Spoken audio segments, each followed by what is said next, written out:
आफ्नो देशको 25% भूभाग गुमाइसक्यो, संसारले देख्दैन।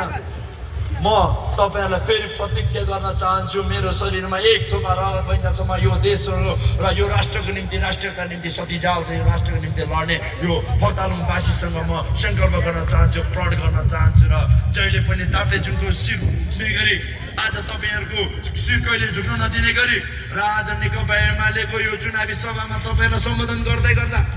भोलि तपाईहरुको माझ हामी फेरि अरु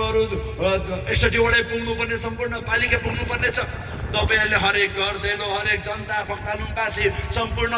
मतदाता र टोल टोलमा पुगेर नेकपा एमाले र सूर्य ध्वजवाको उम्मेदवार क्षितिज देवेलाई भोट माग्दै गर्दाखेरि तपाईहरुलाई ढुक्क हुन, निर्धक्क हुन र आत्मविश्वासका साथ भन्न चाहन्छु, नेकपा एमाले हुनमा गर्विल्लो वातावरण निर्माण हुने गरी नेकपा एमालेको उम्मेदवार क्षितिज देवेलाई भोट हालेकोमा अलिकति नै जनतालाई प्रश्न नउठ्ने गरी, जनतामा विश्वस्त हुने गरी हाम्रा नेता कार्यकर्ताहरू जनतासँग खुल्ला छाती भएर, शिर टाढो भएर जनताको माझ गएर म एमाले हो र एमाले हुनमा गर्व छ हुने गरी काम